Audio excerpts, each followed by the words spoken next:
Kindly subscribe the channel and hit the bell icon to get regular updates. Thank you. Hello everyone, online Hindi class में आपका स्वागत है। आज हम पढ़ेंगे क्लास 8 की व्याकरण बुक उमंग।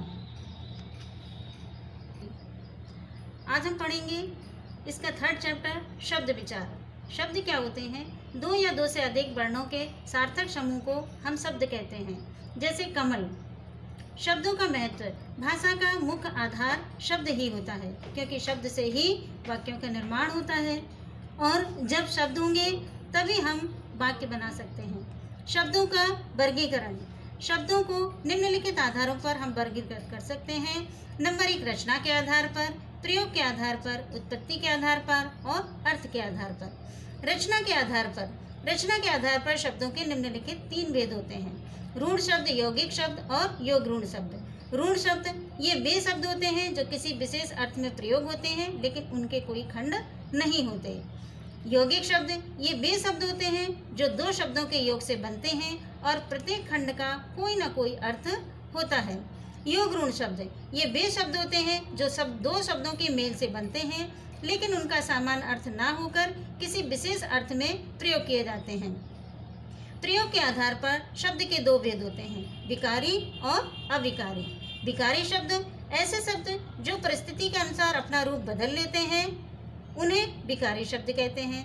अविकारी शब्द जो परिस्थिति के अनुसार अपना रूप नहीं बदलते, अर्थात ऐसे शब्द जिन पर लिंग, वचन, कारक आदि का कोई प्रभाव नहीं पड़ता, तो अविकारी शब्द कहलाते हैं। उत्पत्ति के आधार पर शब्द के 4 भेद होते हैं: तत्सम शब्द, तद्भव शब्द, देशज और विदेशी। तत्सम जो संस्कृत के मूल शब्द होते हैं, हिंदी में ज्यों के त्यों प्रयोग होते हैं, उन्हें तत्सम शब्द कहते हैं। तद्भव शब्द ये शब्द संस्कृत भाषा के तो होते हैं पर हिंदी में अपना रूप बदलकर प्रयोग होते हैं।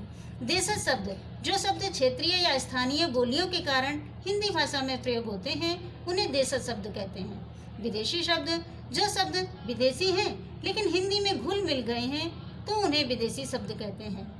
आज हम विदेशी शब्दों का बहुत ही प्रयोग करते हैं, जैसे स्टेशन, रेल, कैंची, आम, पुलिस आदि। अर्थ के आधार पर शब्द के निम्नलिखित 4 भेद होते हैं: पर्यायवाची शब्द ऐसे शब्द जिनका कोई समान अर्थ होता है, वे पर्यायवाची कहलाते हैं। एकार्थी शब्द ऐसे शब्द जिनका अर्थ सदैव एक ही होता है, वे एकार्थी कहलाते हैं। अनेकार्थी ऐसे शब्द जिनका प्रयोग के अनुसार भिन्न भिन्न स्थानों पर भिन्न भिन्न अर्थ होता है, अनेकार्थी कहलाते हैं।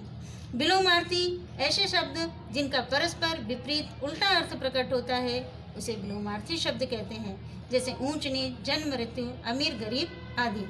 अब आप इस चैप्टर का पुनः अध्ययन करेंगे और इस चैप्टर की एक्सरसाइज को बुक में ही फिल करेंगे। Thank you class.